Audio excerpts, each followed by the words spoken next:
Good evening, everyone, and welcome to another episode of Witches Winging It with my co-host with the most, Jen, and my witchy poo sister. How are you doing, honey? Of course, I'm Buffy, so you know who I am. I'm How you good. How are doing? you? I'm just peachy, just peachy. What's been going on as of recent with you, ma'am? Uh, Nothing much. Not a whole heck of a lot. Nope, just pretty much staying out of trouble and loving this weather in the evening we've been having. Hasn't been Oh my too god. hot, so I've been actually able to venture outside without dying of heat exhaustion. I know. The weather has been so nice. Yeah, So it's nice. really been nice. Uh, Went to the movies yesterday. Did you? And what did you Yes, see?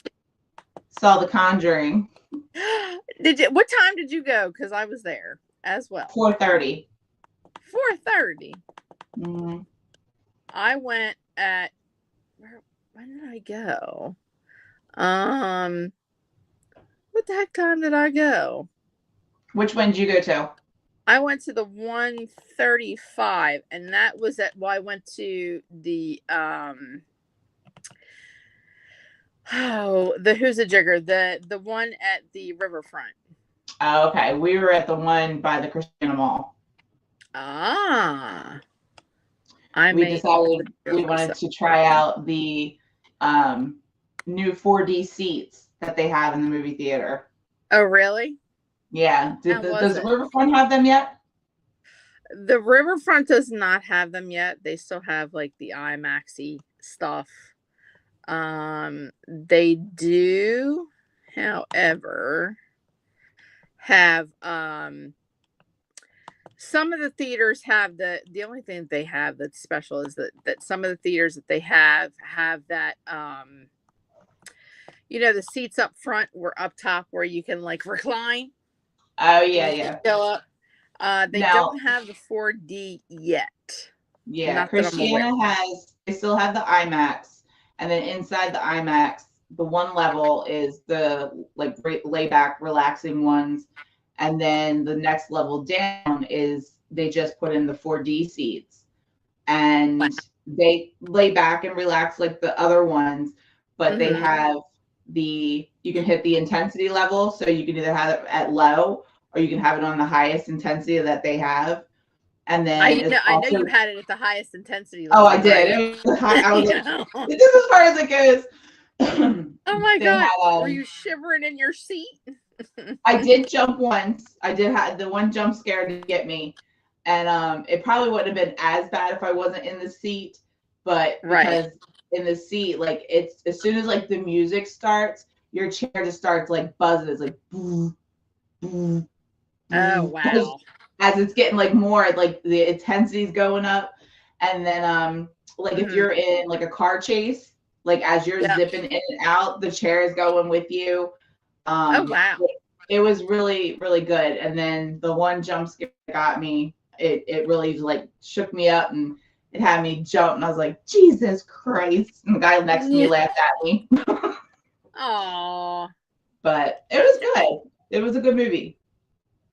I'm glad you had a good time. I had a good time. It was I well, I have this habit of wanting to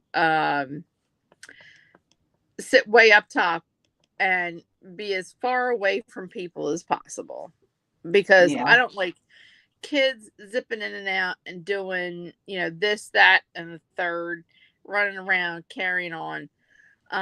It was the theater was not as packed as I thought it was going to be for opening weekend, but I guess everybody went Saturday. They went Friday night. The only thing, and this is just being a parent, I don't know about anybody else. You parent the way you parent. I'm a parent the way I parent. That's fine. Okay. My thing is that I had the whole top row to myself to my left until I think it was like 5 minutes into the movie. A family of four sat down. It was a mom and three kids. None of these 3 kids was over the age of 11. Just let's put it this way. Mind you, it is a rated R movie. So nowadays they don't even check anymore. They just like boop, whatever. Yeah, you're seated here at this theater, da da. And being able to get movie tickets off of the internet, they don't check for ID. They don't, you know what I mean? I can tell you that within 5 minutes of being there, the what appeared to be 6-year-old or 7-year-old, what had her head so buried in her mom's armpit and so scared that she was shaking. Do you know that mother did not get up out of that movie theater and made all 3 of them that terrified, made them watch the movie? Take the trash out. Yep. If not, I'll take that one. Okie dokie. That was Mama Dukes, everybody. Hi, Mama Dukes. She said, "Hi, Mama Dukes." She said, "Hi." That is irresponsible. Why would you take a child that is under the age of rated R, well, rated R to begin with, and subject your child to nightmares at the end of the night? That just says, I don't understand that. I really, really don't understand that. Yeah, no, there's no, and what that is that was her wanting to see that movie and not waiting until she could get a babysitter. That's and that's it's ridiculous. They're the kids of that age should not have been in there. I mean, no. I know I jumped, and I know that the movie was good. And I wasn't scared, like, scared in the movie theater. Right. But it does make you think, and it does stay with you, because me at my age, I mean, I'm going to be 46, and I got up last night at 3:00 in the morning because I had the worst case of heartburn that there ever was.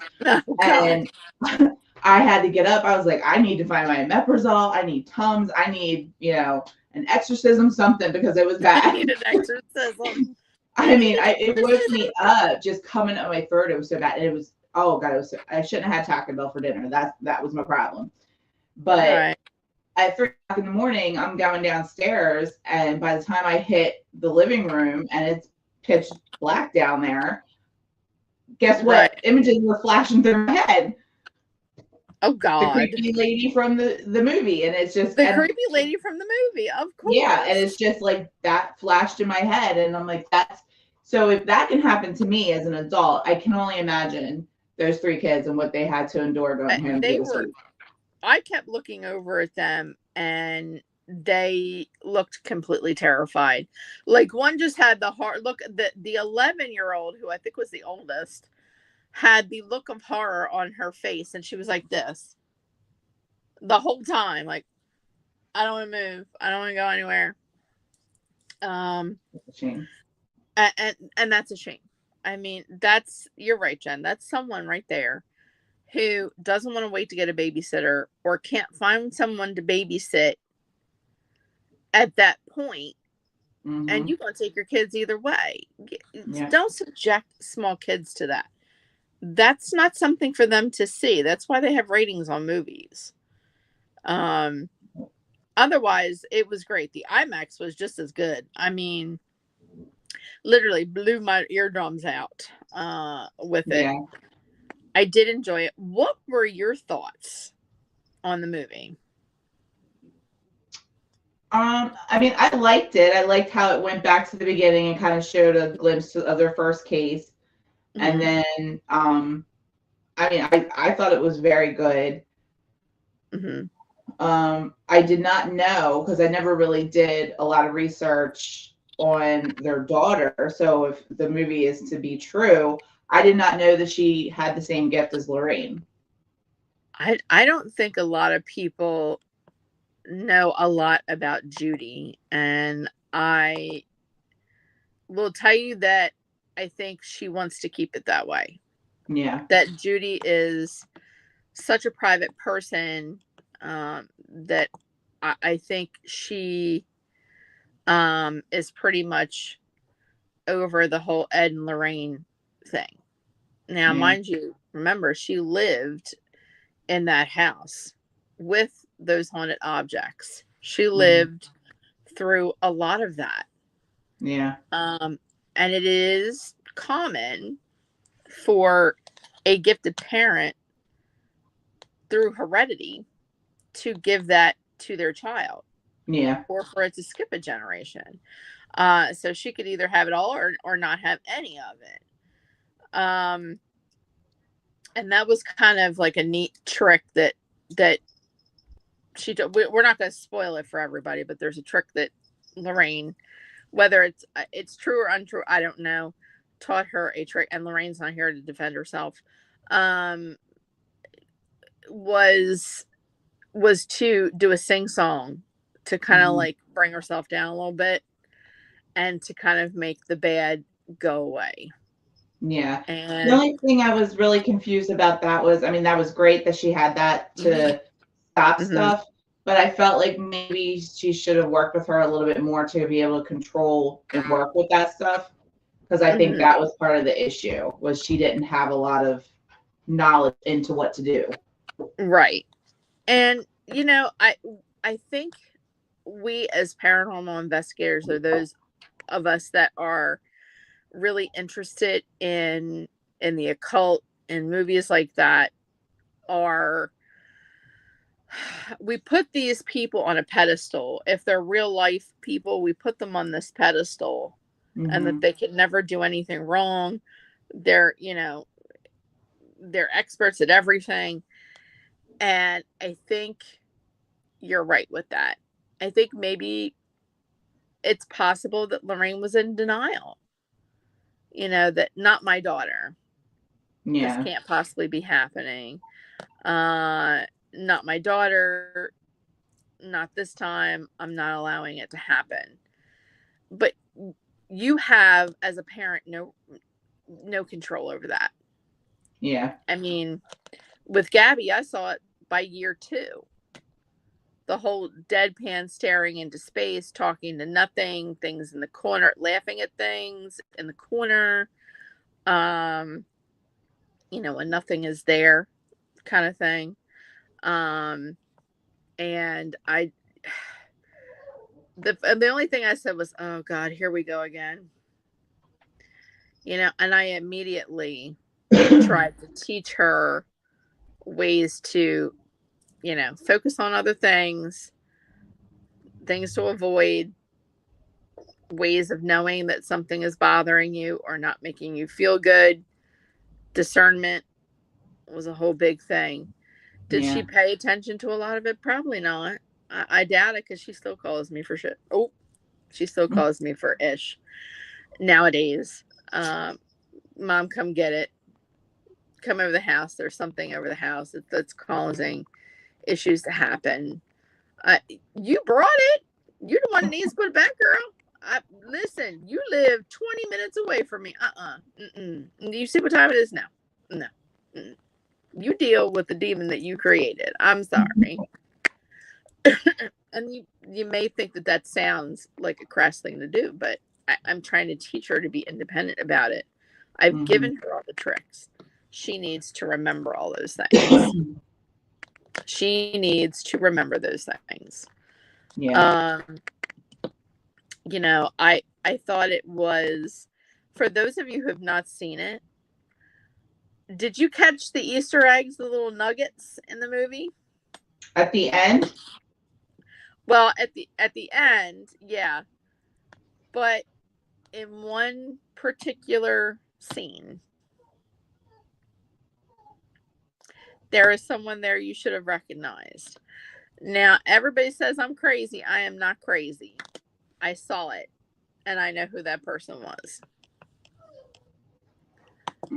So, did you see it? I don't know.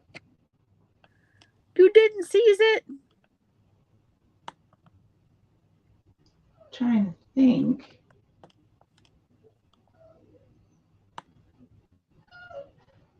I keep thinking that's a friend of mine in the comments, and it's not. It's Tim's picture in the comments. Yeah, I don't.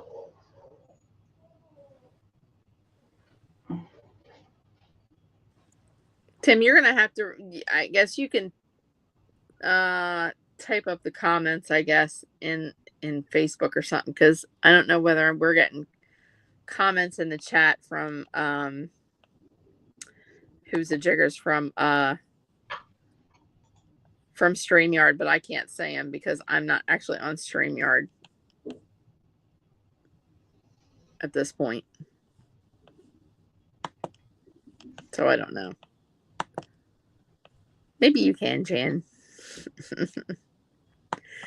Okay, so I'm gonna give you this one little part because the steam is coming out of your ears. Just like, I wish you would just tell me who it is. There is the scene at the birthday party. You see Lorraine walk into the den where the TV is. And someone sits down in one of those little comfy swivel chairs. Yeah. And she says, "Oh, excuse me." The woman, Vera Farmiga, says, "Oh, hi, Dave." Vera Farmiga, who plays Lorraine, says, "Oh, I'm sorry," or "Excuse me, Judy." Oh no, I would have missed that because I don't really know what she looks like. Yeah. If you go back on Facebook, her and Tony were at the premiere of Annabelle, the last Annabelle movie, and they were at this premiere together. And there's a picture. She looks, tell anyone that he was in the movie. I'm not supposed to say anything that Dave was in the movie. Apparently, Dave Cummings was in the movie. Yeah. And she looks just like her mother. She looks like a chunkier version of her mother. The whole face is total Lorraine. All Lorraine. Hair color, everything Lorraine. Yeah. So you'll see her sit down in the chair. Am I late? No, Bruce, you are not late. Hi, Bruce. Bruce just popped up and said, "Am I late?" No, you're not late. So you'll see those little Easter eggs. I can tell you to be very vigilant if you haven't been to the movie yet and you're going to go see it. A, keep an open mind. B, look out for these little things, because the director and the producer put a lot of little, I don't know whether we call them Easter eggs or nuggets, in the movie. And if you've seen all of the Conjuring films, you'll see it. You'll see them, but you got to be vigilant. And some of them are quick, like the one with Judy, super quick. Yeah. And then that would be something I would have to, like, when it comes out and we can watch it on TV at home, to be able to sit down and watch it and look for those things. But when I was in the movies, I was like laser focused. Like laser focused. I was like, in my little seat, and every time the music started, it'd be like oh Jesus. Well, I didn't have that comfort, that creature comfort, but I was in an IMAX, so it was loud enough. It is always funny to that way they don't have to pay those little cameos. He said they put nuggets in there so they don't have to pay people. But I don't know how true that is. But it is always, did you ever notice when you go to a movie theater and you go to watch a horror movie, you can be sat next to the biggest, meanest looking man, right? And as soon as a jump scare happens, I had one sitting next to me to my right, and he was solid in the entire movie until the first jump scare happened. Then you heard, "Damn!" And he was that was probably like with man. And the one that was sitting next to me, he was the tiniest of things. Terrible. And then I accidentally bumped the button for my feet for the thing in the recliner part. Yeah. And it started to go down a little bit. Of course, when it happened, it was like so quiet in the movies at that particular point. You hear it, and it does this like "Nee." Oh God. The I'm like, whole theater heard her I did. cheering. I like jumped and like looked at it, and then I look over and Jason's looking at me, and he's like, "What are you doing?" I was like, "I accidentally hit the button." Way to go, Mom. Way to have the entire movie theater just Well, turn around and be staring at he's not going to leave you out. So then next thing I know, I hear, "Nee," and there goes his, and he's moving it.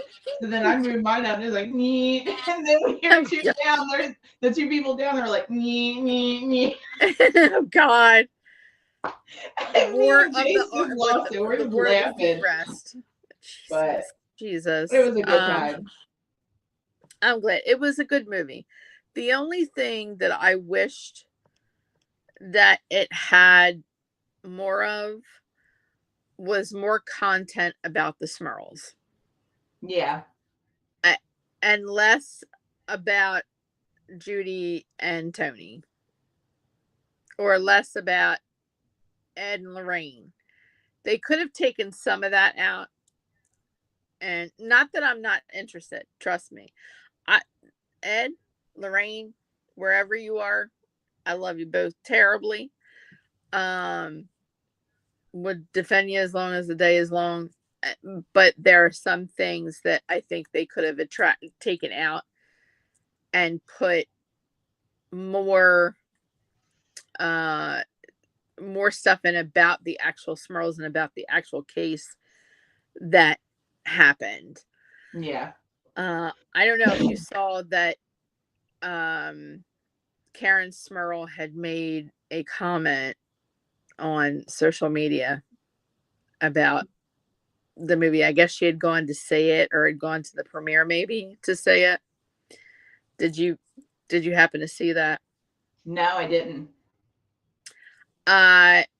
It was, I'm gonna say there were some clapbacks out in there to the Warrens, or to the, not specifically to the Warrens, but to the, not to the Warrens, but to the directors. Let's just put it that way. It had nothing to do with the Warrens. I misspoke, but it was more to the directors and the producers. Was that she could not understand why there were scenes with Judy, because she was never there. Neither was Tony. Never, ever did they step foot in that Smurl house. Ever. Wow. I do agree in giving creative license. You have to do that because that just that's what sells. I mean, you know, that's what sells movies. Yeah. Bottom line. But when you take, hey Jim, hey Lucy, hey Lisa, I'm sorry, but that's what you can take creative license. That's what sells movies. Yeah. The anticipation, the jump scares, embellishment sells. But I think what I got out of her letter or her comment to social media was a lot of anger. I think she was angry that I don't think it covered it. In the book, I'm sure they all said the book, I'm sure the book was better. Yeah, the book's going to be better. If they had taken the book word for word and made it into a movie, that movie would have been 4 or 5 hours long to get everything in there. That's where the department edits. That's why they have an editing department. They do that. And you have to understand in some embellishment, some things when it comes to embellishing. You know, what the heck is a Smurl? He said, what the heck is a Smurl? Tim said, what's a Smurl? It's a little blue person. No, that's a Smurf. That's a Smurf. That's a Smurf. The Smurls, that was the last name of the family from the last Conjuring movie, from Conjuring the Last Rites. It was based on a family who was actually not far from where we are in Delaware, in Pittston, Pennsylvania. They originally came from Wilkes-Barre, which again is not that far away from us in the state of Delaware. So that's what a smurl is. So, what is that going on in your house, ma'am? We have a cat that has gone off the rails. We have a hex. We have a hex that has gone. I have a hex. She just knocked her water over. She has a little self waterer that sits there next to her food, and all of a sudden I just hear her going glug glug glug glug glug glug glug. So I thought she just kind of like turned it because she likes to attack it when it does that. No, she done knocked the whole thing over. Hexy girl, what are you doing? And then she looks at you like, what, me? Yeah, of course. That's what mine does. Tim asked if you had known that the Conjuring house was going up for sheriff's auction. Yeah, on Halloween. Yep, October 31st. We are aware. What are your thoughts on that since you followed the whole thing? Oh, Lord. I hope whoever decides to buy it is just respectful with it. I kind of thought, because I guess was foreclosed on, because I guess the other lady didn't have the money or whatever is what I read. And I feel like the bank should just keep it. You want to keep it open for tours and stuff like that, but I don't know. I just hope that the next owner is somebody who's a little like respectful and doesn't do stuff to make it worse. But I'm interested to see what happens.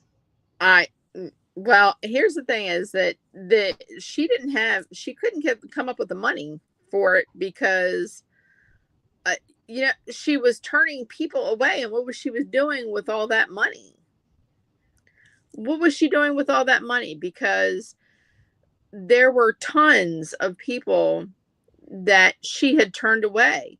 There was even an organization or an investigative team that came all the way from Sweden. They bought plane tickets. They rented like a bed and breakfast, or not a bed and breakfast, an Airbnb, whatever have you. The night that they were supposed to spend the night in the house, there was no one there.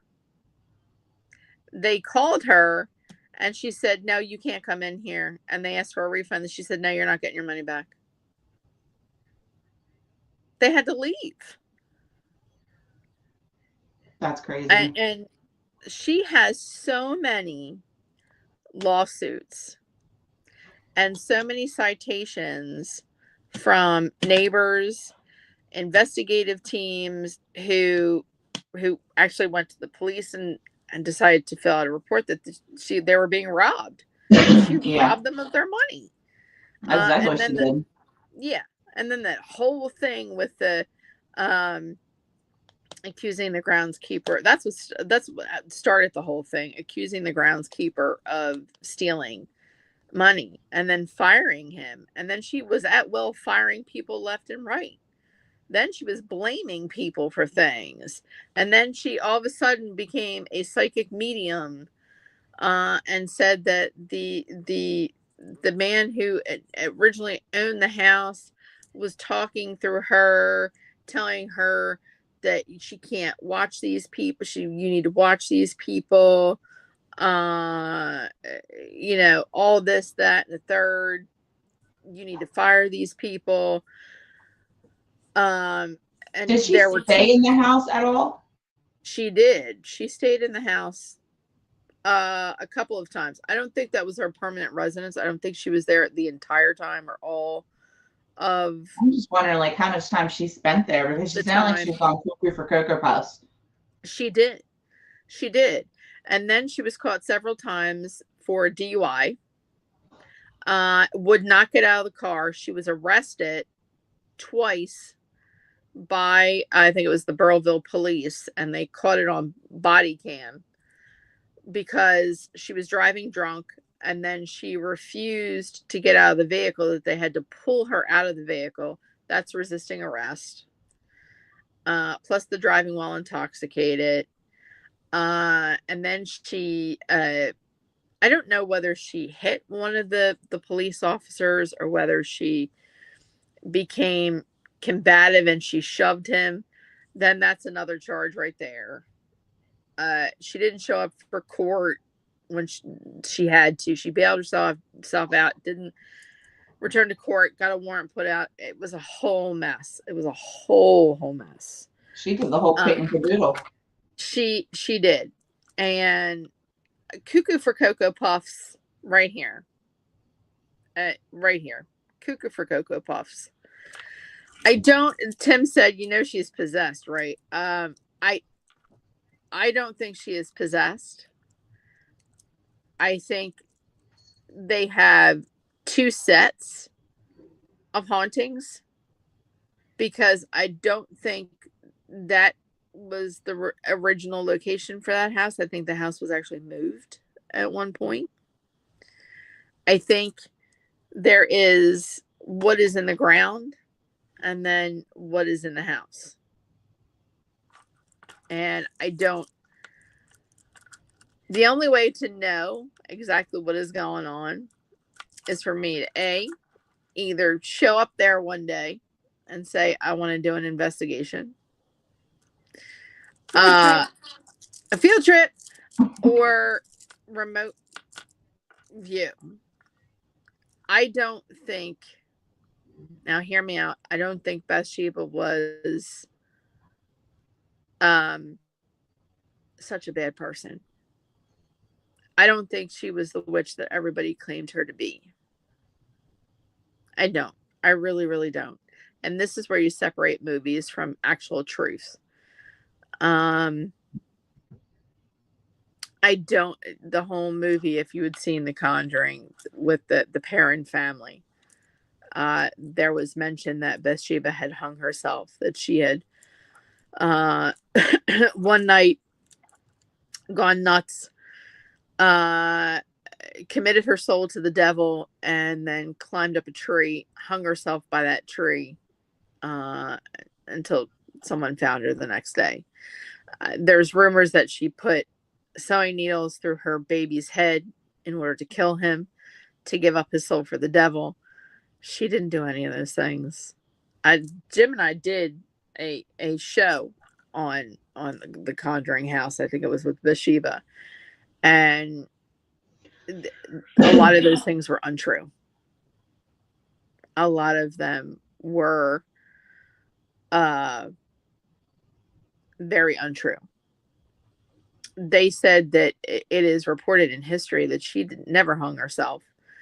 She died from what they called the stillness. You got to remember, back then in the 1800s, they didn't know what a stroke was. I think she had a stroke that limited her movement and her ability to speak. And I think that's what she died from. Mm-hmm. The two sons, she had two children, I think it was. It says in rumors that she killed both of her kids.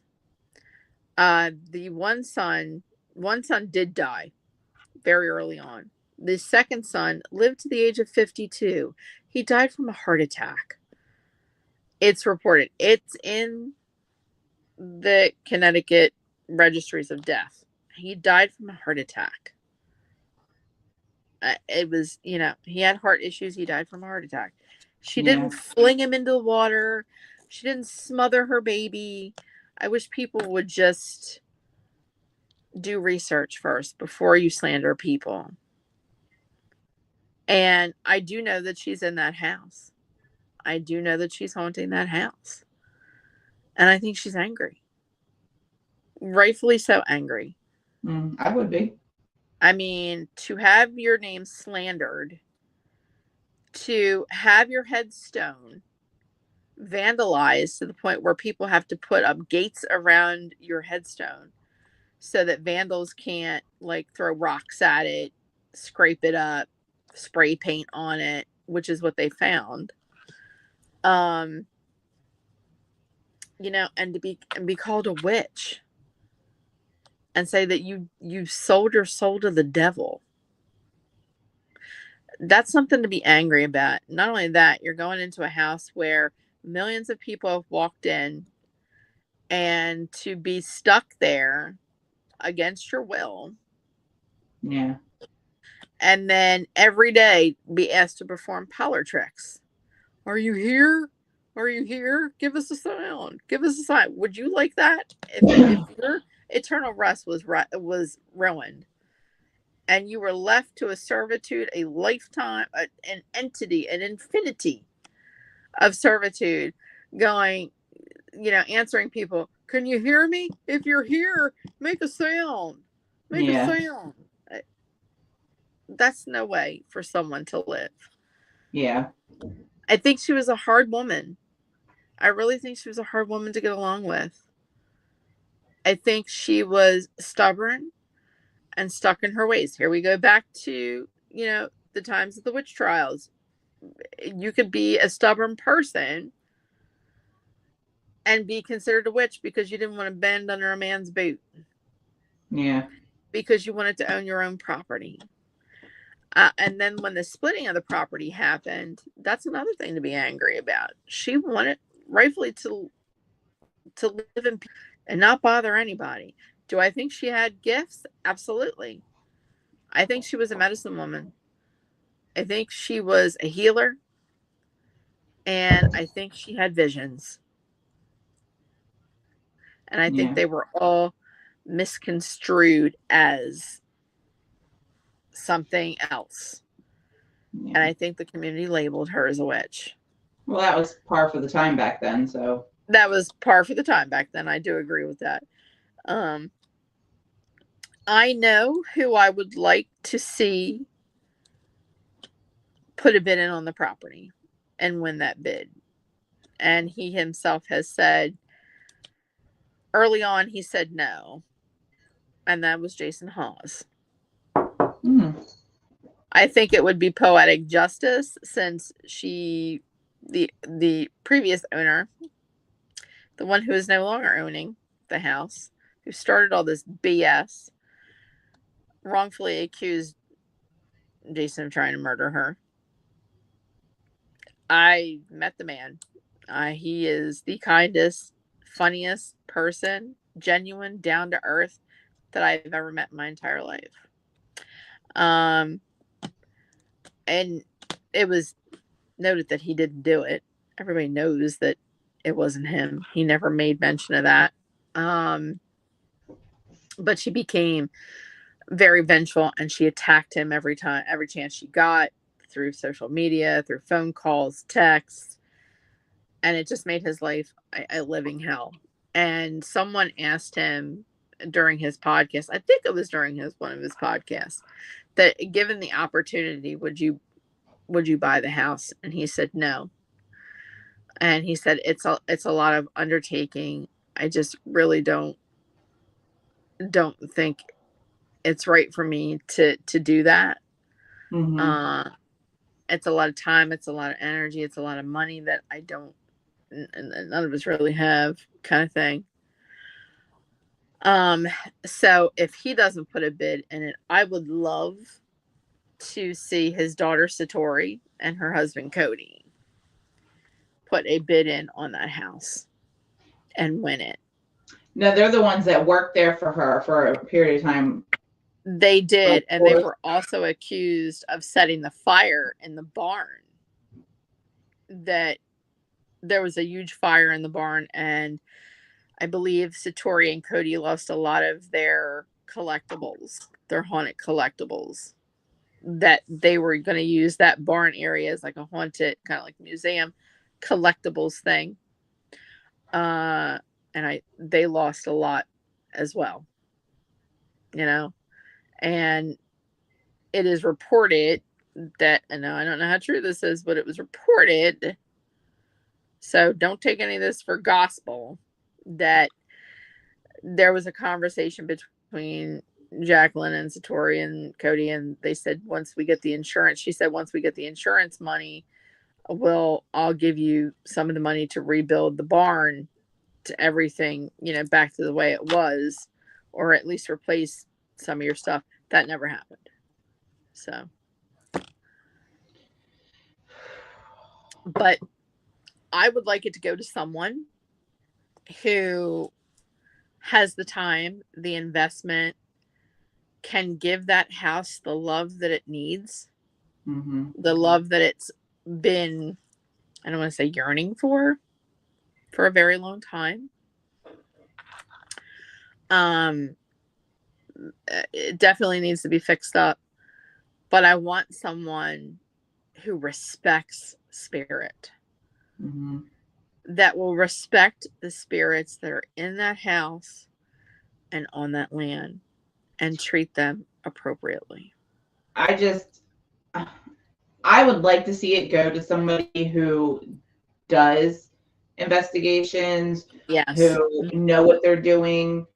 I'm awfully scared that Zach Baggins is going to get in there, and I feel like at that point it's going to be a loss, because I feel like everything he gets a hold of and he touches is just a big joke. But oh yeah, Chuck Wagons.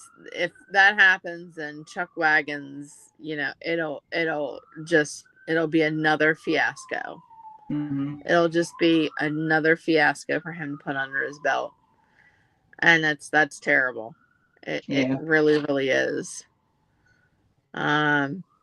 They did have something from Andrea Perrin, who wrote something to the effect of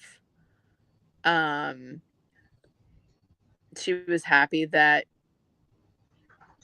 I guess, the owner lost, that Jacqueline lost the house. And she kind of like said the same thing. And Jason Hawes posted it on his. So if you follow Jason Hawes on Facebook, you can go and find it and read it. She wrote a very lengthy, long, segment, I guess, on social media to the effect of, whoever gets this house, I hope they can respect it. Yeah, I think she even said that she had somebody in mind who she hopes would purchase it, but it didn't so.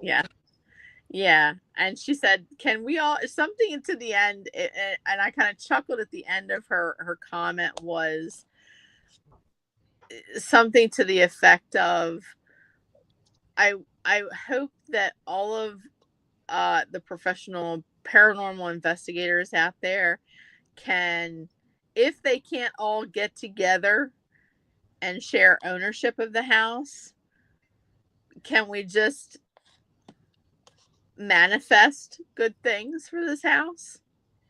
Can we manifest it? And I thought that was so apropos, and I kind of smiled and chuckled at the end of that. She said, no doubt that house needs a lot of repair. It needs a lot of repair, but it also needs a lot of love and a lot of respect that house hasn't had in a long time.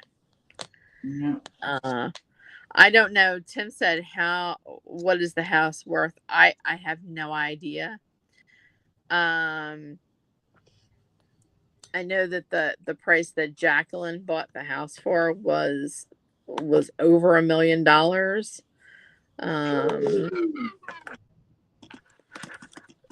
She did.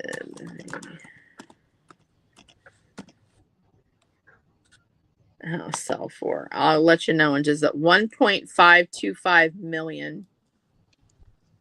Buffy, it won't Jacqueline be us. bought it. Yeah, Jacqueline bought it because she apparently owned she worked for a realty company. Either owned or worked for a realtor, a real estate developer. That's what she was, a real estate developer. It says. She bought it for $1.525 million.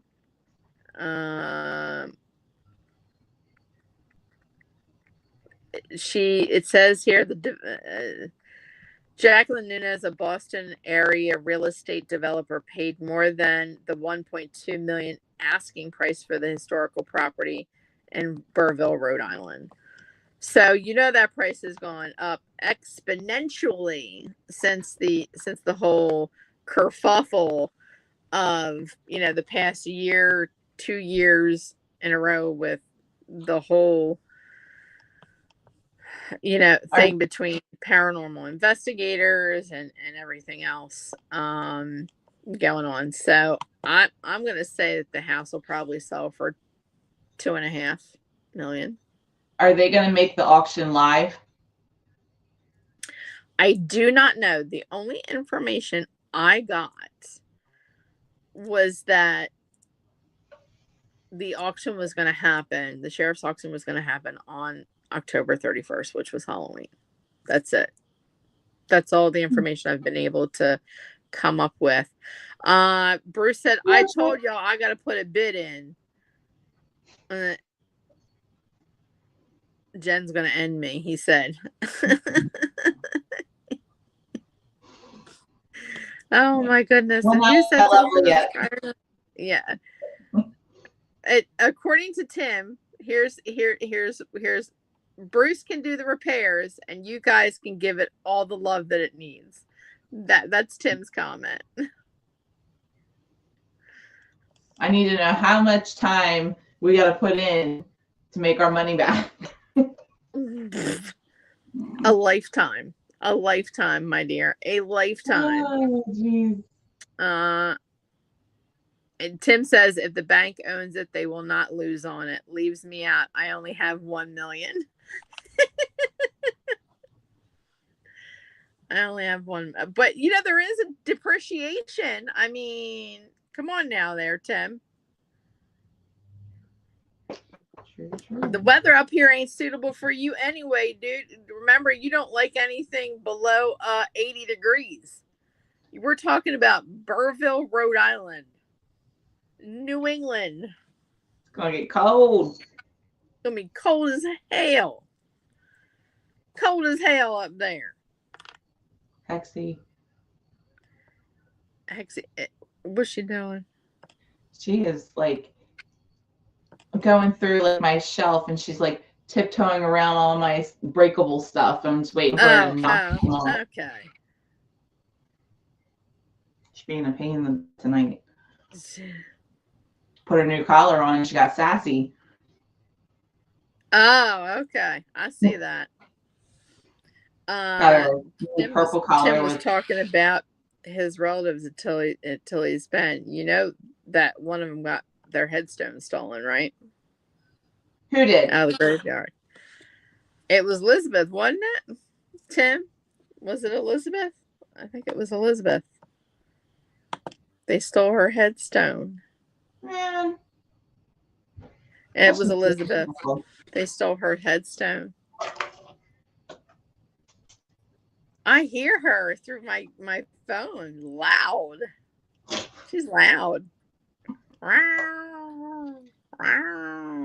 She does, yeah, she does it all the time. She comes, as soon as I came home, she jumps up. She's got to put her paws up here on her shoulder and she stretches and then she looks and she's like, meow. Oh, God. Oh, my gosh. I think she's down there. That's not her. That's the cat. Is that yours? Calling. No, we have 2 feral cats that I feed. One of them is Oreo and the other one I just named Snickers. That's either Oreo or Snickers that sees Maven through the window and is calling to her. Miss Man, don't you put your head out through that window. No dates tonight. No dates tonight. She's fixed anyway, but that's all I need. Pain in the butt. He said she wants a brother. I got to get her Cosmic Creepers. What the hell is Cosmic Creepers? Please. No, you don't know. Who said that? Bruce, I knew it was when you said that name. Cosmic Creepers is the cat from Bedknobs and Broomsticks. You know what? You're right. That's how old I am. This ancient brain this is just done shriveled up to a prune. Yeah, he tried to name her that when we got her. I was like, I'm not naming her Cosmic Creepers. Nope, that's too long. That's too long of a name. Oh my goodness, too long of a name. Um, can you imagine though the amount of work that that house would need? That farmhouse would need. Ugh. Oh, I wouldn't even. I wouldn't survive it. That would be too much for me. Yeah. I mean, they actually had a groundskeeper that, well, he's the one that got fired. He's the first one that she gave the boot to, accused him of stealing. How could he have stolen if there were surveillance cameras all over the place? That's what I mean. Like, she just went a little cuckoo for Cocoa Puffs, and Yeah. I just think maybe it got to her too much. I don't know. I She just, don't know either. That's weird. I mean, it even did you read some of the Facebook posts that she would make on the Conjuring's Facebook page before no, it got banned for like the 80th time? no, I did not. She would post pictures of like the woods, right? Or where the water was, out to where the water was between the trees, and say, such a beautiful day here in Burrville, Rhode Island. Um uh, the birds are speaking to me. And she would make comments like that she could communicate with the animals and they were talking to her. Oh God. Yeah. And you know, and then she'd go on these tangents about the Chinese and the Russians, and you know, they were infiltrating the America. This is what's wrong with America and everything. And she would Oh get my just go gosh. off on these tangents that, you know, you got to the point, the halfway point where she was coherent, and then you just like, screw it, and you would crumple it up, or, you know, shut your laptop and say, I can't read any more of this because this just makes absolutely no sense.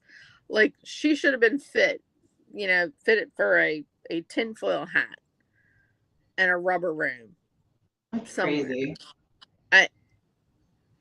And then if you could look her up online, she had all these things where she was like a volleyball coach, and that didn't even explain. There's Maven. Meow.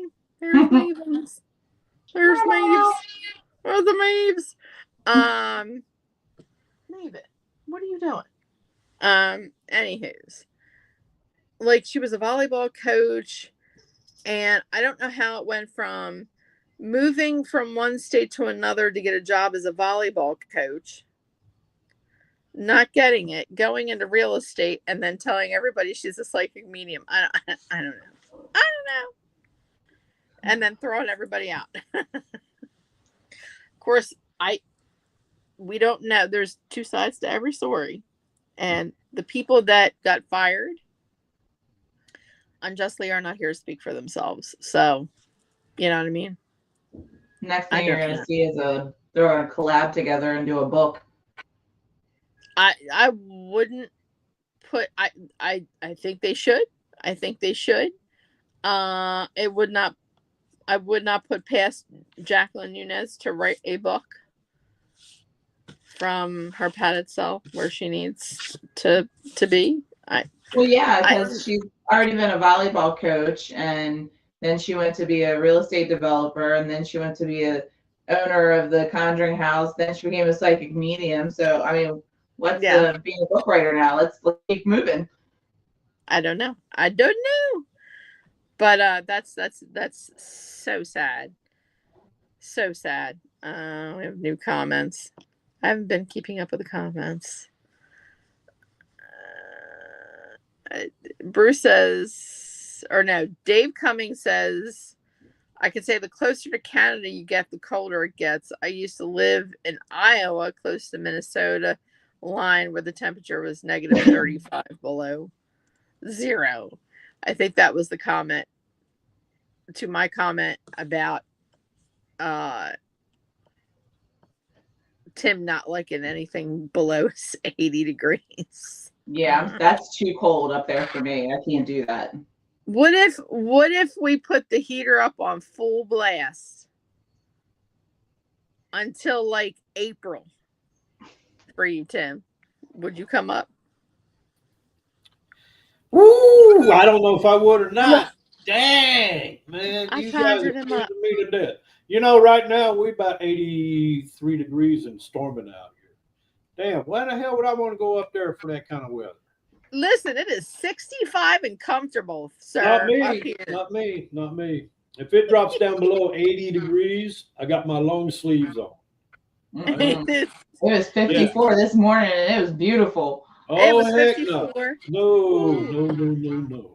I walked outside and just took a deep breath and went, damn, it smells good out here. Look at this. Not me. I'd look like a hermit. I'm telling you right now, I would not do good in that way. No. He'd be like a turtle. He'd go back into his shell and hide. Yeah, that's how I am with heat. Mm-mm. The hotter the better for me. Like when I put my gear on, when I go to work, I've got like my Tyvek, I got my vest on, I've got my weapons on, and I'm walking around, man. I love it. I love that heat. Yeah. No way, sir. No, Yeah. sir. Mm-mm. There ain't no way I'm gonna do that cold. Nope. No way. Tim's gonna be marching on. I'm gonna be on the ground, like pulling myself, like, wait. Wait. Hey, getting back to this conjuring house, right? Yeah.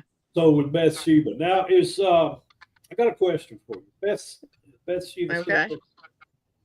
Is she still there? Yeah. Yes. Okay. Do you think that she has an effect on these new owners because of where they are? They disrespect the house. They're not doing what they should. They're not being respectful to her. You think that has a big influence on everything that's going on, or is that just make believe movies to bring in the ratings? I think any spirit can have influence on someone on this plane of existence that still has a pulse, especially those that are already obsessed with the paranormal,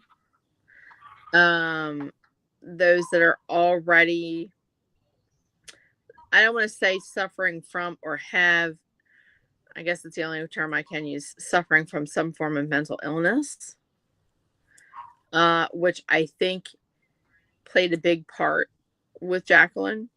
And this is just my personal opinion. This has no bearing on any of the people that ever worked there. A little PSA announcement. We're going to get real right here. This has no bearing on anyone who worked there, of the people that got fired or left on their own volition. I think she already had some mental illness. I think she was obsessed about the paranormal. And I think, this is my personal opinion, that yes, I think all of those spirits, including Bathsheba's, influenced her to go even more nuts because of the way they were being treated, or she was treating the spirits, in hopes that she would put it up for sale, that things would get so bad that they would force her to put the house up for sale. So a spirit would force her to put the house up for sale. It's not because of her not having the funds to pay for the house. Apparently she does real well if she has all of these different lucrative jobs, like in real estate and, you know, and things of that nature. So the house needs a lot of work. Probably worth over $1 million plus, whatever, million. Oh gosh, yeah.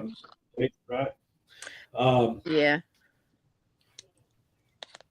If anyone gets that, if if someone bids on that house and they get it, Mhm. I know the banks are very, very hard to bend. They don't like to lose their, No. money. They want to break even or make money, Yeah. and that's understandable. Hmm. But let's say Jason does get the house. Hmm. Is there a chance that he may wind up being in the same state as who the hell are they? Smurfs? Smurfs? The What are they? Smurls. The Smurfs. Smurls. The There you go. Smurls. Smurfs. The Okay. Smurls. Because apparently what's in that house is affecting that family, right? Hmm. So it's affecting them to the point to where they don't have a choice but to say put the house up for sale or have it Mhm. foreclosed on. Whatever's happened. I Right. don't know. Hmm. But do you think that there's a possibility that who may buy that home will have the same demeanors as the Smirts are now? Who originally was the first owners? Padrone's, right? Are you Padrone's? talking about? You're not talking about The Conjuring, the last movie, which was in Pittston, Pennsylvania? We're talking about the actual Conjuring house in Rhode Island. Wait a minute. How many of these Conjuring houses are they? One. Okay, so One. you got one in Rhode Island, and then you got another one somewhere This else. is right. The one in Rhode Island is the one that we're talking about. The one. Okay, so that's the original, right? That's the original house, the one with Bathsheba Sherman. Okay. The one that the first Conjuring movie was made about, the Perron family, who moved into that original Conjuring house in Rhode Island, in Burrville, Rhode Island. Okay. Okay. The one that Jacqueline Nunez wound up purchasing for $1.5 million. That's the one that we're talking about. The one that caused all the chaos and spread all the lies about Jason and, fired people, wouldn't give people their money back. I truly believe that she already had some mental issues going on. I think being obsessed about the paranormal made it worse. And Right. I do believe that, and bro, if you're in here, anybody else who wants to chime in about in the comments about it, I do think that spirit, given those factors of A, mental illness, B, obsession about the paranormal, can influence you. Yeah, absolutely. And I think Absolutely. they made it really tough. I think they saw that they were being the spirits were being disrespected. I think the spirits got angry, and they said, "We'll fix your little ass. Watch us. We'll make it so horrible, and we'll drive you so nuts that you'll be forced to close this house down or sell it." Okay. Like, to I someone think it's else. funny that you said that, because in the beginning, when we first started, I was going to ask you a question, and then we got off on The Conjuring, and then that just went all haywire, and we just went from there. But I had a question in the beginning that I was going to ask and kind of go on the subject. Okay. Is how you felt. Say you have a house, nothing happens in the house, but then all of a sudden you start having things happen, and people are saying, "Oh, it's this, it's that," but you can't find any kind of proof of anything that anybody's saying. So then people say that things are manifested because of the idea that it's haunted, or the stories that people tell, or the fear that people have when they go there manifests the haunting that's happening. So I was going to ask you how you felt about that and if you think that's a possibility. But as we're talking about this, and my mind's sitting here wandering, I'm thinking the same thing as for her. She bought this place knowing that it was haunted with the story that's behind it. She believed in it so much and the things that were happening that I think it just really set into her mind and kind of made her go crazy.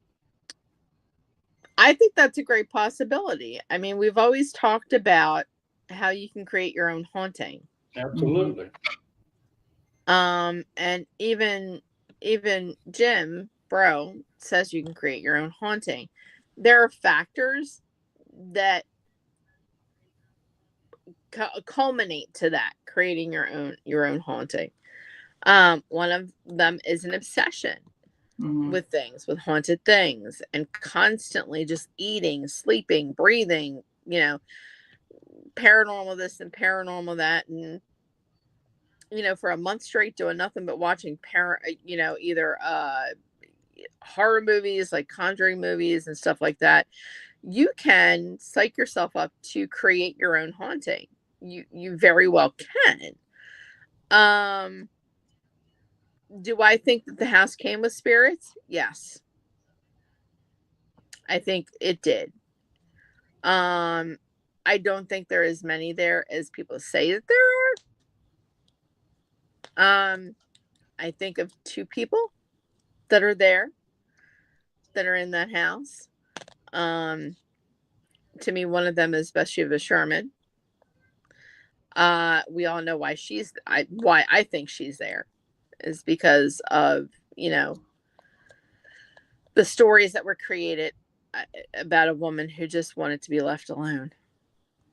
She just wanted to live in peace and, you know, heal people and you know, kind of go and figure out her gifts or what she has going on, with the ability to be able to see things or predict things maybe. And I think people blowing it out of proportion made her angry. And I think this whole thing over the past 2 years has made her furious, made her livid. I mean, because that's all they talked about for an entire year, 2 years, is Bathsheba Sherman, the woman who killed her child, the witch, the one who hung herself, the one who you know, professed her soul to the devil and then hung herself, when none of that is true. Yeah, that's all backyard talk right there. And Yeah. as you know, Mm-hmm. my ancestors went through that same fate. Yeah. Now, you know, let me tell you something. I don't think she hung herself. You know, she may have had a stroke, like you said, but if Mhm. they did find her hanging, that was because someone else put her up there, but because of her own doing. Yeah. You know, and Yeah. they always, especially we all know how these backwoods religions take place, right? So they Yeah. always come up with all these stories and everything that they label someone something that they're not. I know my ancestors were, you know, medicine women. They wasn't nowhere near, you know, witches, but yet that's what they were labeled as. Now, I think Bathsheba was the same way. I think they put that label on her just to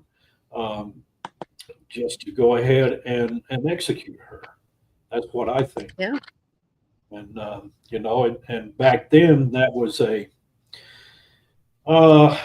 legalized murder. You know, it was legal to do that. Yet it was murder, and you know, any way you look at it.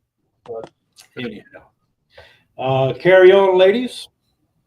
Thank you for inviting. Oh, you're welcome. You know, you can pop up here anytime you want, sir. I want your what's your take on this, Jen? Same question back at you.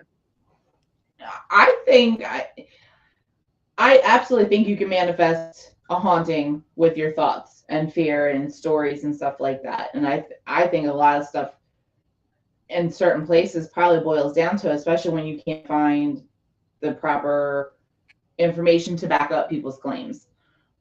So to me, yes, I feel like if it's the other way around, and I think if you go into a place thinking, I'm buying a haunted house, you know, I've seen the Conjuring movie, I've seen what they went through, and then you're in there and you're psyching yourself up I think absolutely, the mind is a incredible thing that can, do weird things when it comes down to it. And I think she may have bit off more than she can chew, and I just think it, kind of eroded her brain there with what's going on. And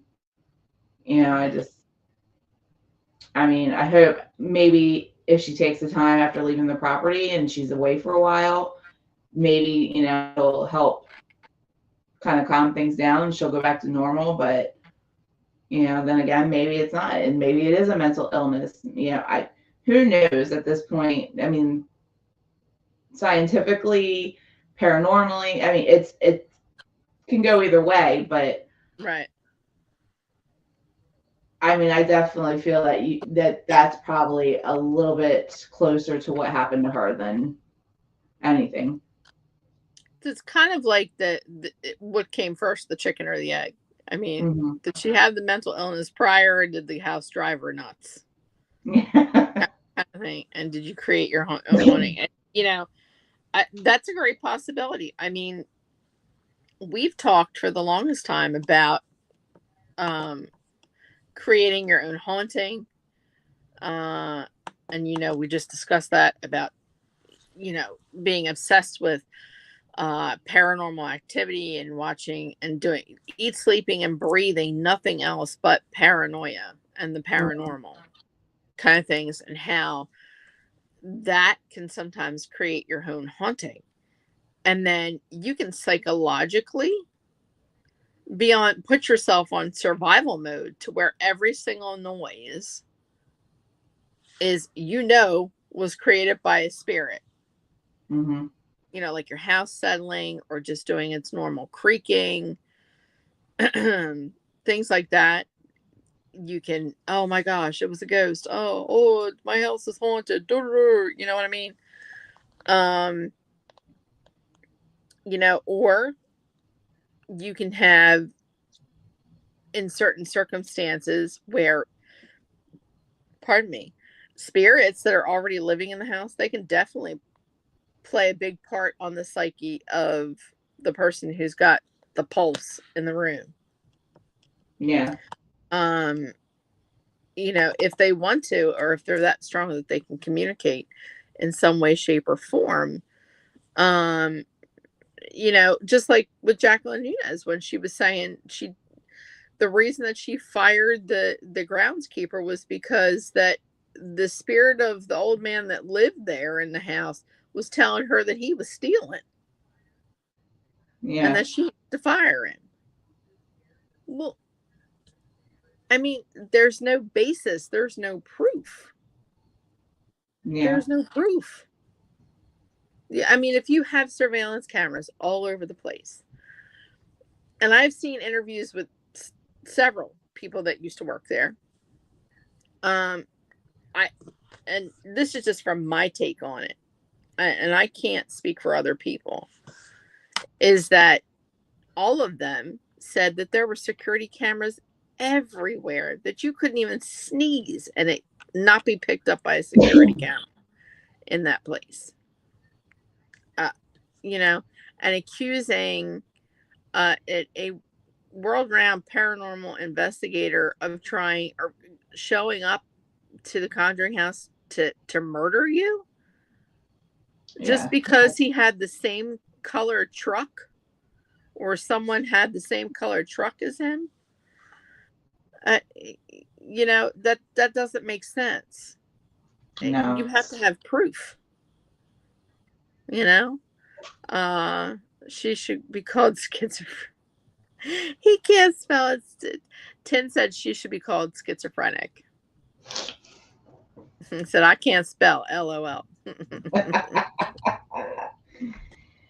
But that is why I made the comment that I hope that whoever wins this bid is a seasoned paranormal investigator. And I hope that it's some person who can give the house the love and attention that it needs, and give respect to the spirits that are there.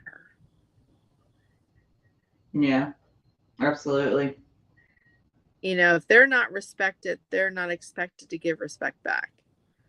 And that's a big thing, is to want to do the research, not just listen to the rumors, but do the research to find out about the people that may have lived in your house.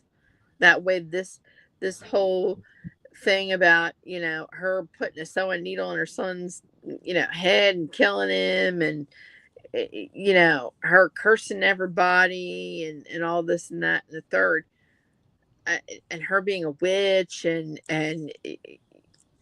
all that nonsense doesn't happen. Yeah. Yeah, You know, that's absolutely why, and I explained to people, I said, only going ghost hunting and, and using your equipment and all that stuff. I mean, yeah, that's great. And it's great to get, evidence, whether it's pictures, EVPs, whatever. But you have to do your due diligence in researching the background to make sure that what you're getting is adding up.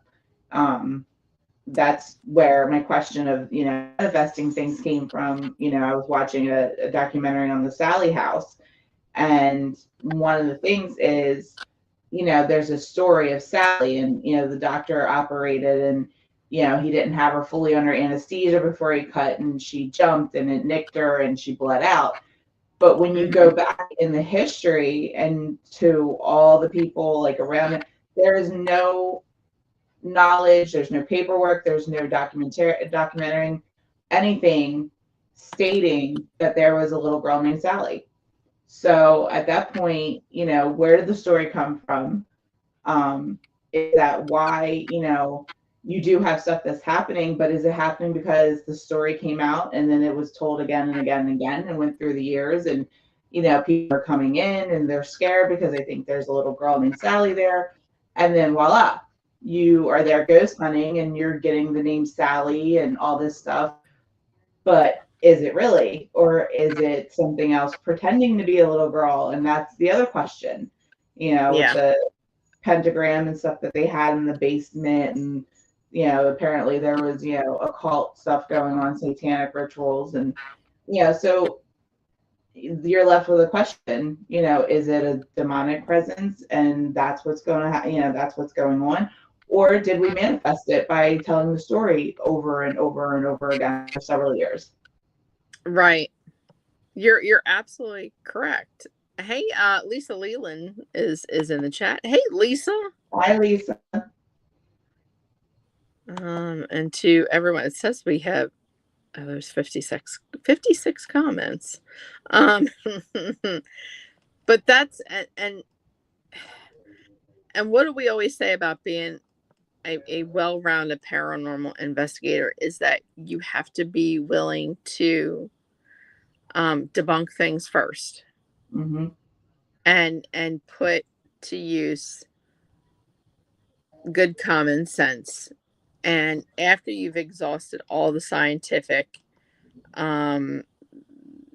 possibilities, then you would lean more towards paranormal, having a paranormal experience. And Tim just said, sounds like the Chastain house. Once again, fabricated stories. Here we go, fabricated stories. But this is what sells. This is what sells.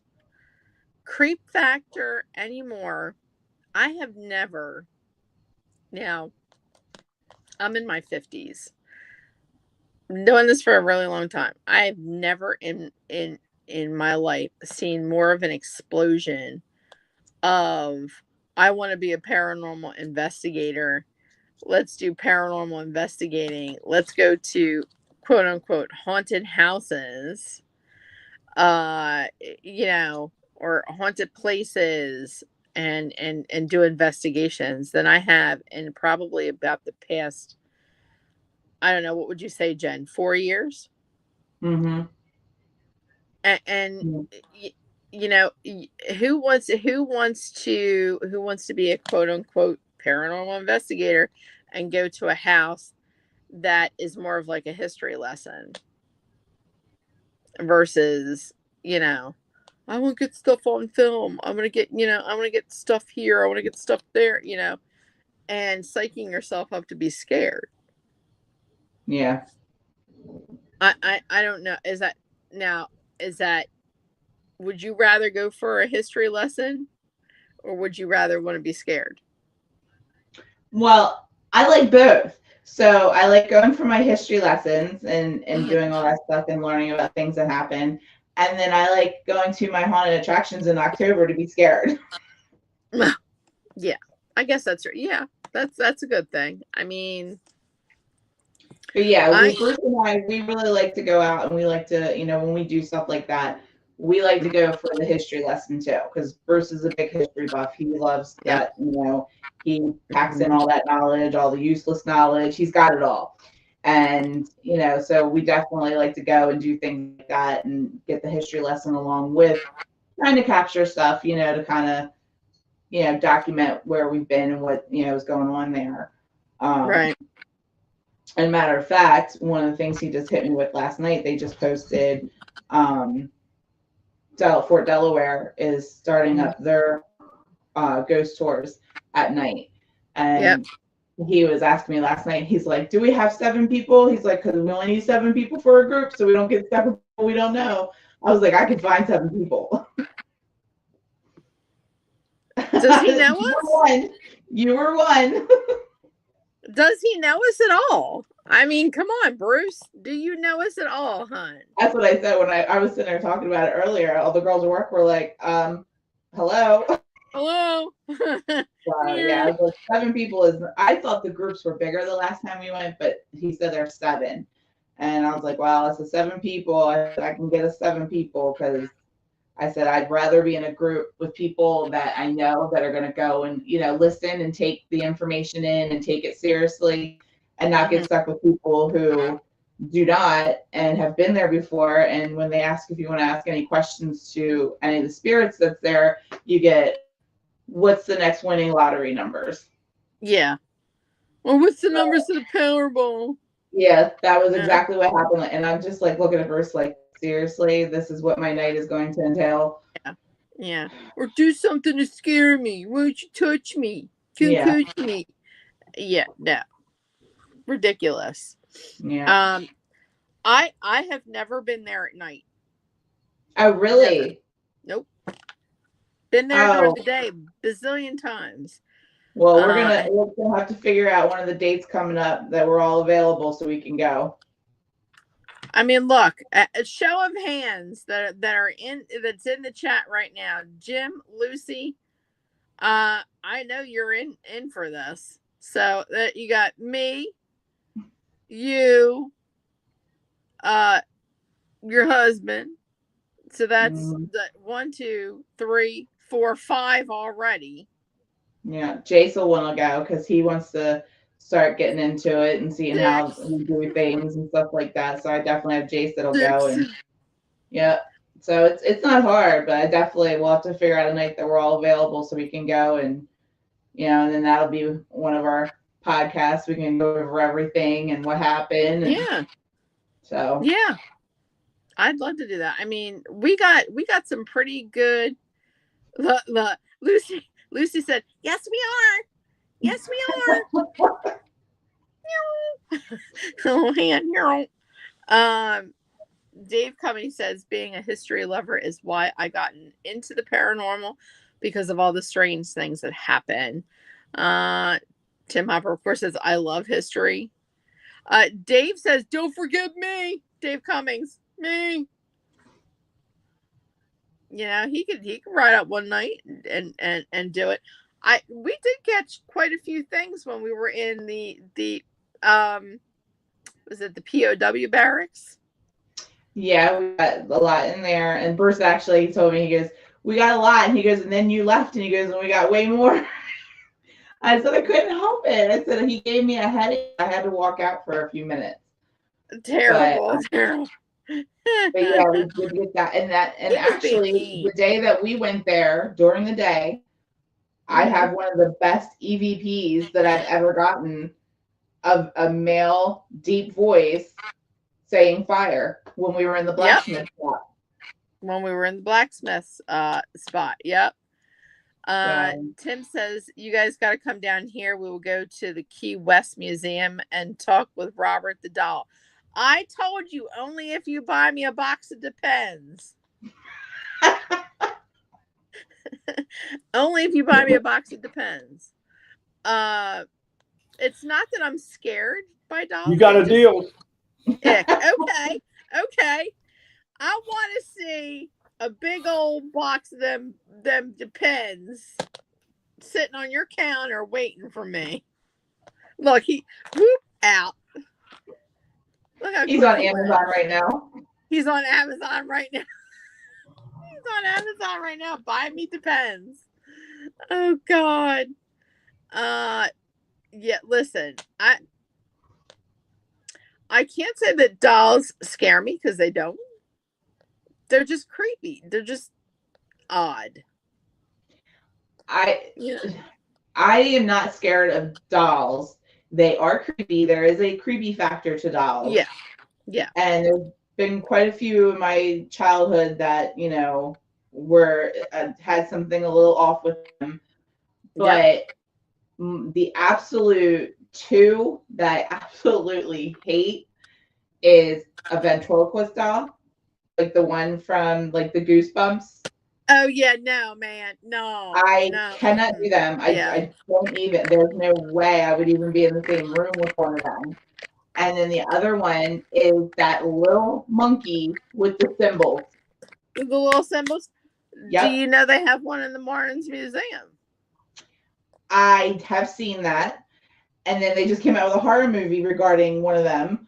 Regarding the monkey, yeah. Yeah. And I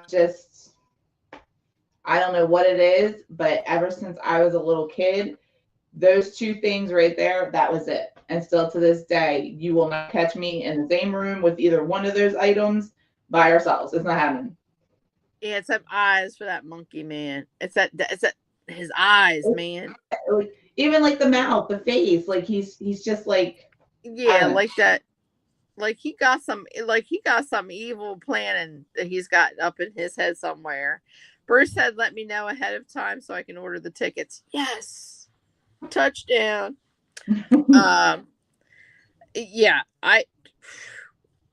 no.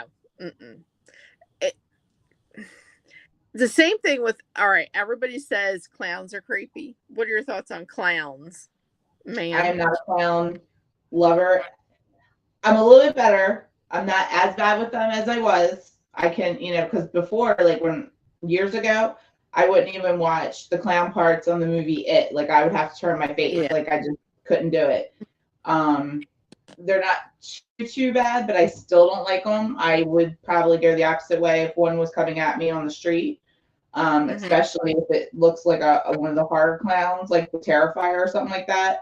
Right. I'm definitely going in the other direction, and you're going to see a trail of smoke because that's how fast I'm going to be moving. And everybody always asks her, like, oh, everybody always picks clowns, and for whatever I legit have a thing that happened when I was a child that traumatized me, and I went to the circus with the friends of my next door neighbor's parents and her. And we were sitting in the bottom row of this circus that they had, and it kind of dipped down. So when they walked toward where you were at sitting, they were kind of like where my feet were like midway to them. Right. And this clown came over and kept saying, "Come on, come on." And I was like shaking my head like, "No, I don't want to." And he grabbed my legs and grabbed my ankles and started pulling me off the bench through the bars. And that was it. That I kicked and kicked, and I think I might have hit him somewhere because he finally let go. And I went back up like one more seat so he couldn't get to me. But that was it. After that, you might as well forget it. Clowns and me do not mesh at all. That's it, everybody. I'm just saying. You show up to Jen's house with a clown mask on, and you'll wake up 3 days later with a stake on your eye. not remembering They anything. might Okay. actually they might thank me because they might wake up in the next week and then they'll have another paycheck sitting there waiting for them. With a big old steak on their eye and a black eye. Yeah, there's no way. Yeah. Clowns don't scare me. They give me ick factor. That's just like, ew. Yeah, But I won't run, but I will definitely just be like, ew, get away from me. I think to me it's more or less the fact that they're wearing a skin and I don't know who's under that skin. You have John Wayne Gacy. He wore a clown suit and then look at him. It was a skin. And then you have other people who, wear that skin because why? They're trying to get close to kids or whatever. So it is an ick factor. And I think, when you combine that with what happened to me in the clown when I was younger, it's always going to be in the vault. And I'll probably remember that to the day I die. Wow. Bruce, your husband, he goes, he said, here he goes. She hates clowns, but she likes Sweet Tooth from Twisted Metal. I do like Sweet Tooth. Ah! Oh my goodness. Now, how could you like that? Like, hate clowns, but like Sweet Tooth. I just want to know. Have you watched it? I have not, but I've seen pictures. Well, you have to watch it. It's more or less the personality of him. He's wearing a clown mask, yes, but just the things that he says and he does, it's just funny. And I just like his personality as the type of person that he's playing in there. Mm-hmm. And it's just like a big, lovable killing machine. Flames shooting out of his head. Yeah, but you just have to watch it. You just have to watch it. And a big ass machete. You just have to watch it. Okay. I just have to watch it, people. He's got flames shooting out of his head, and he's carrying a big ass machete that's like half the size of his body. Okay. But I just gotta watch it. All right. Rationale there, Jen. Dave says porcelain dolls are a little creepy. According to Tim, I don't like them either. I got escorted out of Disney in Halloween Horror Night back in 2007.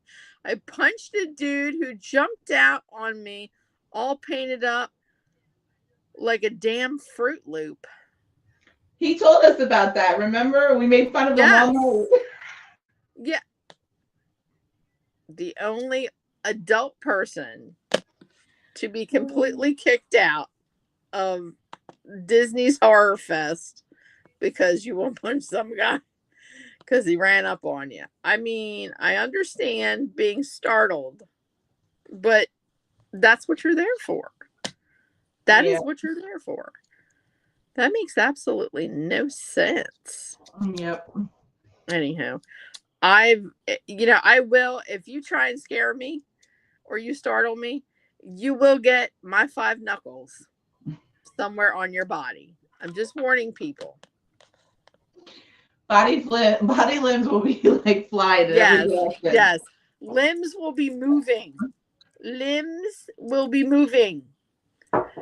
And I must preface that every time we go somewhere where it's really dark. Like the first when I went to Hales Bar Dam, and I did, with East Tennessee Ghost Seekers, right? We were all there. We were there with podcasters, other, notable paranormal investigators. Mike Howard was there. He's been in the Fast and Furious movies. He was there. In fact, he was the first one who asked me a question. He asked me, he said, what do you see in that building? Now, mind you, they were there prior to me getting there. I rolled up kind of not all late and wrong, but I was there a little later than everybody else, you know. So, because I'm not from there and I went to, it's in Tennessee. Had no idea where I was going. And I said, are you talking about the little boy that's peeking out the window from the third floor of the building right there? And he's kind of like doing this, and all you see is this, the top of his head, because he's doing that. And he said, oh my God, apparently he had snapped a picture prior to me getting there, and what you see is a little boy doing this, from this, doing this. Mm-hmm. I was like, oh yeah, that's him. Miranda had to be there that night, so I had to have bumped into Miranda that night. He's speaking of, was that Miranda? Yeah, he's speaking of Miranda Young. She had to be there. And I just did not know her. They were throwing me from group to group to group. I had no idea who was what or who was where the whole time. But I did make the comment, and I made Stephen Brown laugh, because I said, please do not grab me, because if you grab me, hands will be flying, fists will be going. I mean, we're in the dark, and if you have ever been, These will be going this way, and my legs will be going this way. Yeah, I'll be, flinching. If you've ever been to Hales Bar Dam, when you go inside the tunnels to get inside the actual building itself, you have to go through underground tunnels, and it is pitch black. There are no lights anywhere. No lights in this building at all. There's no working electricity in this building. So we went down the tunnel, and I heard people talking, and I said, as long as you're talking to me or asking me questions, we're fine. Or say, hey, I said, you have to understand, I'm worried about everybody else in our group. I've got spirits speaking to me. I got something following me who's crawling along the ceiling, and I got you touching me. So one of these is going to get popped. Thankfully, nobody got popped that night. Thankfully, nobody got popped last night. I'm just going to step over here to this side. Yeah, yours truly did channel, and we got some good EVP. We beat Disney all over again. It was hilarious because I went in with a group, and it was the last group that Stephen had put me with. So I had time with each and every one of the groups that was there, or groups that was made up, little pods. And we came across this thing, and I said, it is staring at me, and I have to speak to it because it won't leave me alone. And I sat down in a chair, and it was sitting above me on a bar. And I said, if you think you're big and bad, you've been following me all night. This is your opportunity to say something or get lost. What are you going to tell me? What do you have to say? Speak now or forever hold your peace. I said, because, this back and forth with you, hiding from me, is not helping you at all. And I knew it was something bad. We got nothing. We heard absolutely nothing. I heard something, but I couldn't make it out. And it growled at me. And I said, is that all you've got? I'm here. And whenever you're ready to communicate with me, you just let me know. So it was hot. We all went back into one of the break rooms that they had, or the safe room they called it, which had air conditioning. And they had like drinks and, water and stuff for everybody, and chairs. Someone that was in the group with me was playing back her recorder. And she went, "No way." And I thought she was talking to somebody else because I was at the bar getting a soda. And Steven was there, and I was talking to Steven. And he said, "Oh, she's coming up after you." And she said, "No way, you got to listen to this." And she played it in front of Steven, and it said, "Bring the bitch back, I'm ready." And I was like, "Let's go. Let's go." I was so hyped, Jen. I was so hyped. I was like, "Let's go." Steven told me I couldn't. He told me, everybody's tired. We don't have enough people in a group to keep you safe. We don't want you going back in there. I said, "Damn it. Damn it. I want to go back in there." I was like, "Oh, come on. Come on." I was ready to go back in there. But Native Spirit is attached to that place. There is Native Spirit that's attached to that place. You've got a lot of hundreds of people that died in that place.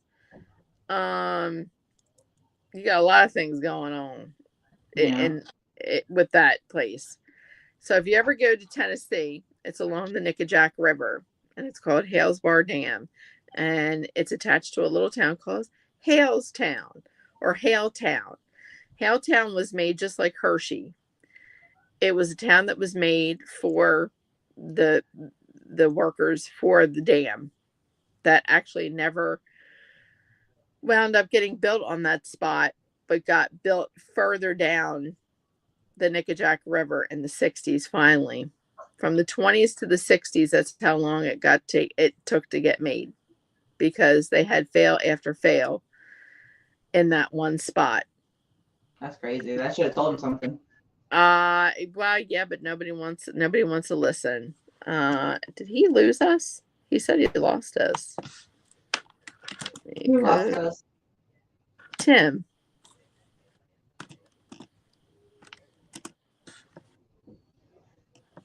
Oh God, I can't even type anymore. We good? The W good? God. I'm typing like I have Tourette's.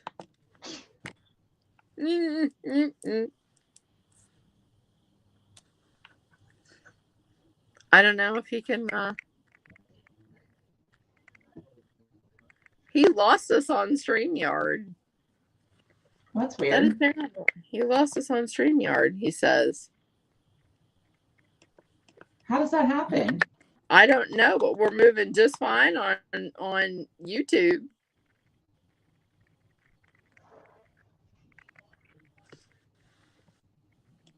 That's terrible. We're still moving on YouTube. Well, I don't know. That's crazy. Hold on. Which is one, Chat history is missing. I don't want my chat history not missing. I don't know what's going on. Look at that, people. We've just been shot off the air on StreamYard.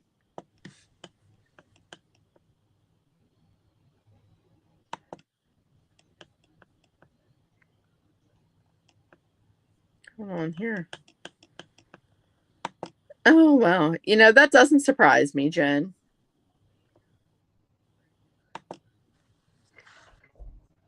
Are you texting him? He just sent me a text. He's like, "I lost you on StreamYard." I just sent back the eyes. Oh, God. Terrible.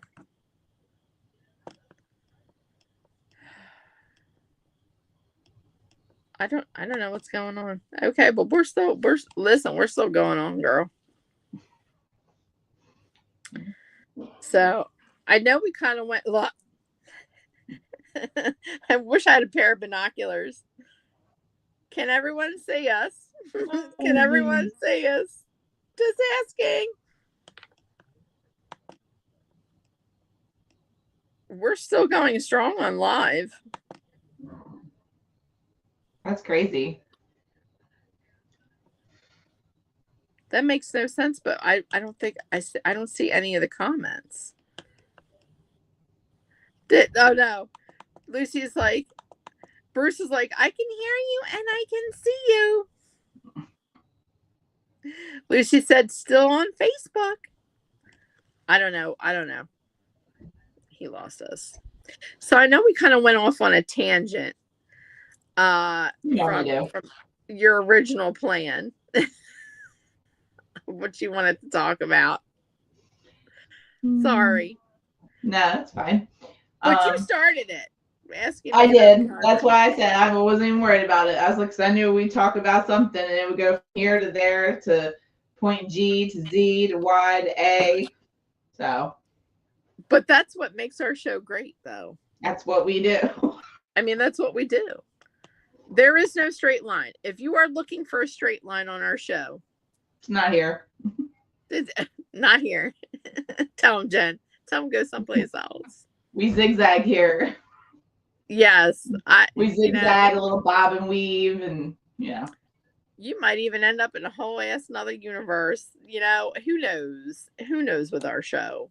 Who really knows? Or I could ask a question and make your mind just. You know what? I have not ever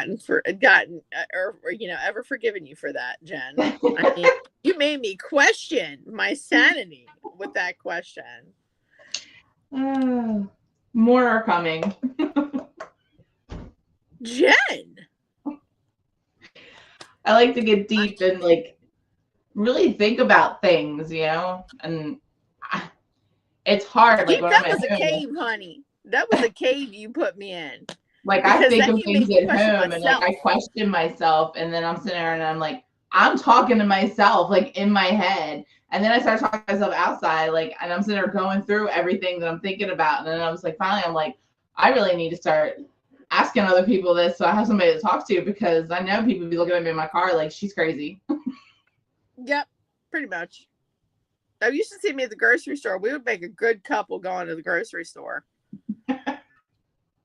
Both of us talking to ourselves, Yeah. Neither of us paying attention to anything. Standing there with the ice cream, the freezer door to the ice cream section open for 5 minutes, carrying on the conversation. That's for the hot flashes. Huh? That's for the hot flashes. See, you gave away my excuse. I still look at the ice cream. I may even buy some, but I am there for the cold air. I'm there just for the spirits, man. Open up the freezer door. What do you want? Not now. No, I always get stuck when I go to the grocery store by myself. I'll go and I'll pop my earbud in so I can listen to my book or music or something. Mm-hmm. And the last time I'm walking through and this guy walks up, and I guess he had said something to me and I had my earbud in, and then he steps in front of me and he's like, excuse me. And I'm like, excuse you. And he's like, here, he's got a card and he's handed it to me. He's like, the next time you come, if you ever come to this place, and he's telling me where it is and everything, I'm looking at him. He's like, you can use that and you'll get a free drink. And I'm looking at it and I'm like, so let me get this straight. I was like, you give me this card to get this free protein shake at your place. I was like, you calling me fat? Oh! He was like, no. I was looking at it. Terrible. It says it's for losing weight. I was like, dude, you are messing with my music. I was like, leave me be. I will never visit your store. You interrupted my audiobook. I was getting to the juicy parts too, because this is a romance novel, and then you interrupted me by telling me I'm fat and I need to have a protein shake at your place. I don't need that. I'm listening to my book boyfriend right now. He doesn't think I'm fat. That is so bad. That is so bad. Yeah, but that always happens. Somebody always wants to say something to me, and then of course my face. I know it's written all over my face. I'm usually like, what? Yeah. Person's like, you're so mean looking when you what? Your subtitles are always on, Jen. Your subtitles. Oh, they're always on my face. There is no fixing that ever. I say that about myself. I'm the first person to say, listen, my lips may be silent and not moving, but that subtitles on my face, the closed caption is on all the Yeah. time. You The know, girls at that's work are forever, all day, just looking at me and they're like, fix your face. Just fix your face before you turn around and look at somebody. Because somebody will say something. And I'm just there like, and they're like, fix your face before you turn around. oh I'm like, Jesus. okay. You need just you need a wing woman to go with you everywhere and tell you to fix your face. Jen, fix your face.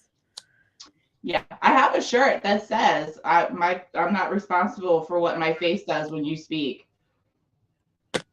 I Where wear did it you get that everywhere. shirt? I want one. I want to say it came off Etsy. I want one. I want one. But yeah, I got that. I wear it everywhere, and I get compliments everywhere I go. They're like, "I love that shirt," and I'm like, Yes. and it's honest. I was like, because I know I probably looked at you cross-eyed, like I had a problem with you before you said anything. I had one lady in Ace Hardware one night, and we went in there for something, and she's like staring, and I forgot that I wore it, and she's just sitting there staring at me, and finally I turn around, like looking at her, like, "What are you looking at?" And she's like, "I like your shirt," and I had to look down at it. I was like, "Oh, thanks." Like, my bad. I didn't mean to look at you like that. And then Jen was all embarrassed. No, I really wasn't, but she laughed, and I said, "See, I said it's truthful." There you go. Can't say you weren't wearing an honest shirt. Nope, You know? my face just does that. I was like, doesn't mean anything, but Listen, it's just my face. Again, my face is a deterrent. This hole is a deterrent. You know what I mean? I always say that I live on caffeine, sarcasm, and bad decisions every day of my life. You know, Sounds about so caffeinated but dead inside. That's my motto. What can I say? So that means that every time we're around together and you giving me the mean mug, I guess I'd say, Jen, fix your face. You might want to. fix my face. That's it. Look, I'll And just do the this. whole face will transform. Yeah, Jen, you may want to Just fix that. Just that. Yeah. Put that away. it's just me. Yeah. And Bruce knows it. That's like when I went for one of my job interviews one time. He goes, "Babe," he goes, "I love you." He was like, "But just make sure when you go in there, you smile and hold that smile." I was like, "I just want to let you know I did go in smiling and I held that smile. And when I left that place, I said, I felt like a psycho." I can't with you. I can't with you. Your husband says that free drink came with a roofie. It comes with a roofie. Tim is like, you don't even want to look at mine. Barely, his face says 1,000 words. Listen, we're on that subject. This here is a deterrent. Trust me. And I'm happy with it being a deterrent.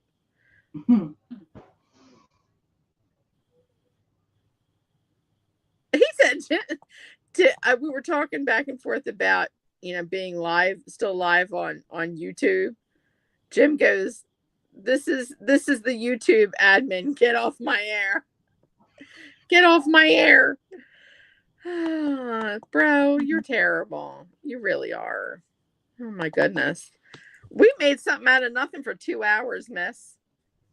We always do. We always do. We are never without a subject of some kind, whatever. Nope. Do you have anything else to add on to tonight? No, I don't think I have anything to add. But again, to all the people out there watching, if there is a topic that you guys are interested in and want to discuss, throw it out there and definitely let us know. I would love to dig into some research. Like, sometimes I'm just one of those people, like, I start thinking about that we can talk about and I start researching, and it's like I want to touch on everything, and it's very hard for me to decide like what we're doing. But if somebody can throw something out there they're interested in to give me like a focal point, I will dig in and do some research and get you some information. There you go. So, contact Jen. Jen, where can they get a hold of you? They can definitely get a hold of me on Facebook. You can post to my page. You can message me.